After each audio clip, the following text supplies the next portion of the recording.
बगैर मुसलमानों को सुने, जब कंप्यूटर भी नहीं था दुनिया में, 30 पेज का ऑर्डर 5-10 मिनट में दे दिया गया। और इस तरीके से हमारे से मस्जिद छीन ली गई, तो हम वो तरीकों पर आज हम एक बार नुकसान उठाते हैं, दूसरे बार नुकसान उठाएंगे क्या? इसीलिए हम ये कह रहे हैं कि बगैर हम सुने आप तारीफ को दोहरा रहे हैं। 11 दिन बचे थे 12 साल पूरा होने में, तब मुस्लिम पक्ष उसमें पार्टी बना है, क्योंकि उन लोगों के ये बाकायदा बहुत से मुस्लिम थिंकर्स ने लिखा हुआ है कि मुस्लिम पक्ष का विचार तो नहीं करना चाहिए। उस समय सेकुलर नेताओं और ओवैसी जैसे नेताओं के भड़काने की वजह से हुआ था, इसलिए यह परिस्थिति उत्पन्न हुई थी। और अपने फव्वारे का तो इस्लाम से कोई कनेक्शन नहीं बताए। कृपया ये बता दें कि ज्ञान वापी मस्जिद नाम है, ये ज्ञान शब्द और वापी शब्द का इस्लाम से क्या कनेक्शन है, ये मुझे बता दें। और तो छोड़िए, काशी का इस्लाम से क्या कनेक्शन है, ये इतना बता दें। और 1000 साल पहले चले जाइए, 3000 साल पहले चले जाइए, जब जैनों के मंदिरों को तोड़ दिया गया, आज भी निशानियां हैं।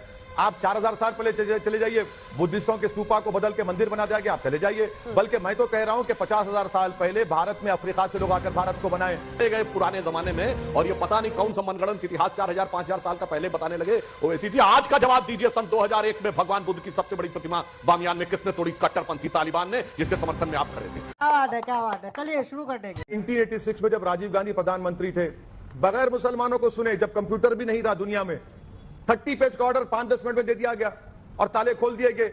और बूटा सिंह साहब होम मिनिस्टर जाकर शिलान्यास करा देते हैं।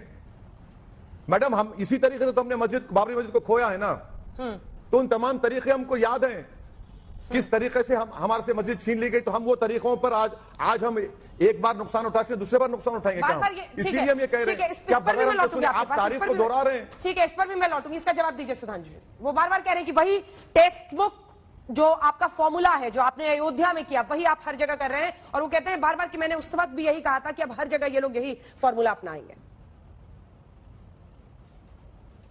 देखिए, इन्होंने 1986 के जजमेंट की बात कही राजीव गांधी जी के जमाने में, तो मैं ये भी याद दिलाना चाहता हूं, जिस संदर्भ में ये जजमेंट की बात कह रहे हैं, उस केस में मुस्लिम पक्षकार 1961 तक पक्षकार ही नहीं थे। 1949 में मूर्तियां प्रकट हुई थी। और 12 साल का लीगल टाइम फ्रेम होता है कि अगर आप कोई प्रॉपर टाइटल सूट करना चाहते हैं तो 12 साल के बाद आपका क्लेम खत्म हो जाता है।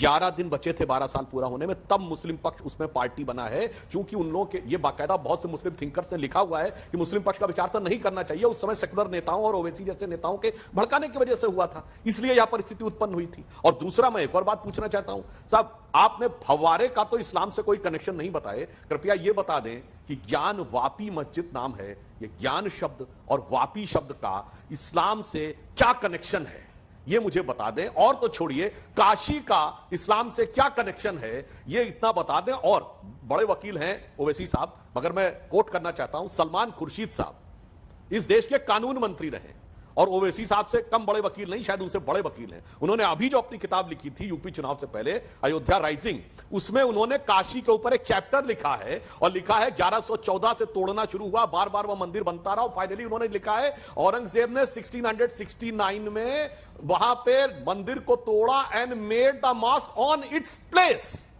ये कौन लिख रहा है? भारत का पूर्व कानून मंत्री और ओवैसी साहब लेकिन जो भी होगा बराबर का अथवा उनसे तय करेगा ना। किसी किताब में किसी पूर्व कानून मंत्री ने कुछ लिख दिया, उससे तो फैसला नहीं होगा ना। सुप्रीम कोर्ट की बात कर रहे थे, तो वैसी साहब मुझे बताइए, अयोध्या के मामले में जो सुप्रीम कोर्ट की तरफ आज माफ कीजिएगा, काशी के मामले में आप उम्मीद भरी निगाहों से अभी देख रहे हैं। लेकिन आपने जब अयोध्या पर फैसला आया था, तो मुझे अच्छे से याद है सर, आपने लिखा था उस दिन फैसला आने के बाद कि बाबरी मस्जिद थी, है, रहेगी, जैसे आप आज काशी के लिए लिख रहे हैं, ज्ञान वापी के लिए लिख रहे हैं। तो फिर आप अपनी सहूलियत के हिसाब से सुप्रीम कोर्ट का सम्मान करते हैं, अपनी सहूलियत से कटघरे में खड़ा कर देते हैं सर? नहीं, देखिए सम्मान के साथ डिसएग्री कर सकते हैं, यही तो आप समझिए बात को प्लीज मैडम।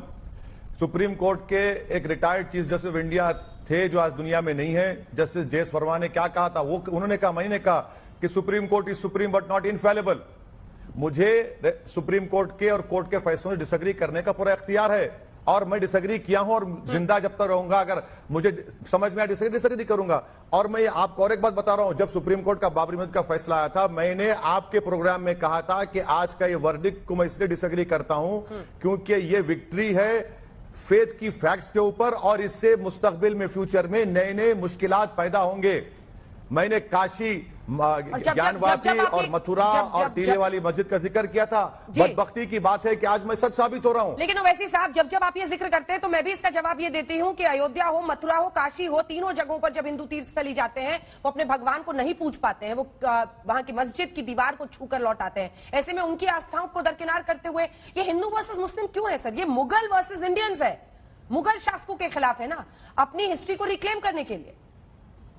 तो मैडम सुनिए मैडम, आ रही हूं सुधांशु जी। तो फिर एक आप क्यों 500 साल की बात कर रहे हैं? मैं तो कह रहा हूं ना कि 2000 साल पहले चले जाइए, 3000 साल पहले चले जाइए, जब जैनों के मंदिरों को तोड़ दिया गया, आज भी निशानियां हैं।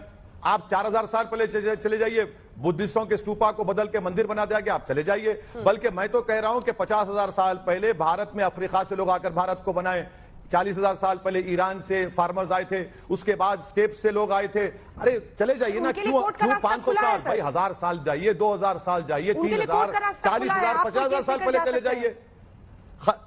उनके लिए कोर्ट का रास्ता तो खुला ही हुआ है ना सर? हाँ बिल्कुल बिल्कुल बिल्कुल मैडम, मैं आपसे सुनिए, मैं आपकी बात से एग्री कर रहा हूं।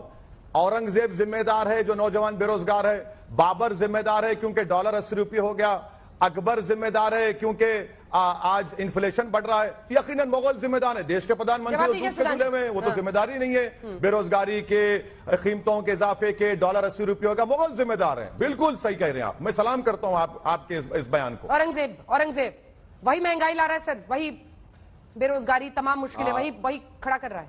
देखिए, असल मुद्दों को छिपाना है, मंदिर मस्जिद को उठाना है। के मुद्दे पे आके संसद में बात करें। अच्छा सुनिए अंजना जी, ये बेरोजगारी पे आपने, महंगाई पे कितनी बार असदुद्दीन ओवैसी के बयान देखे? बयान तो आग लगाने वाले इस पे देंगे, और जब लगेगा कि मामला कमजोर है तो लैंप पोस्ट शिफ्ट करने लगेंगे।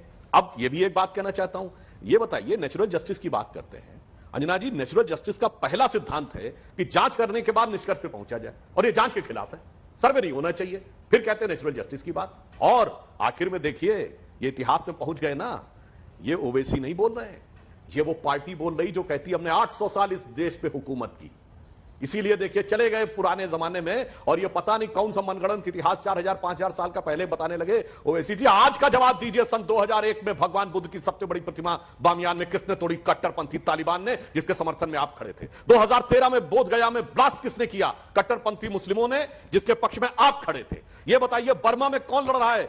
बौद्ध मंदिरों पर हमले कौन कर रहा है? आप उन लोगों का समर्थन करते हैं। श्रीलंका में कौन ब्लास्ट कर रहा है? बौद्ध मंदिरों में। थाईलैंड में कौन कर रहा है? आज का जवाब दीजिए। वापस काशी पर आकर सवाल करते हैं। प्लेसेस ऑफ वर्शिप एक्ट आ रही हूं sir, places of worship act सबसे ज्यादा, ठीक है, पूरा कर लीजिए, पूरा कीजिए सुधांशु। हाँ, मैं एक बात कह देता हूं, अंततः काशी के संदर्भ में यह बात बहुत स्पष्ट है कि काशी से मैं इनसे पूछना चाहता हूं कि औरंगजेब, जिसको ये लोग बादशाह है, काजी, जिंदा पीर, बादशाह आलमगीर, रहमतुल्लाह अल सलेह जाने काका बोलते हैं, मैं उनसे पूछना चाहता हूं वो वहां करने क्या गए थे भाई? बुतखानों के सबसे बड़े शहर में कौन सी नमाज अदा करने गए थे? इसका लॉजिक बता देना मुझे। ठीक है। अगर ये कह रहे हैं कि वो मस्जिद थी ओरिजिनली, वहां ओरिजिनली मस्जिद कैसे बनी, क्यों बनी, और क्या करने गए उस शहर में जो आपके हिसाब से दुनिया में सबसे बड़ा बुतखानों का शहर है, सबसे बड़ी मूर्तियों देवस्थलों का शहर है?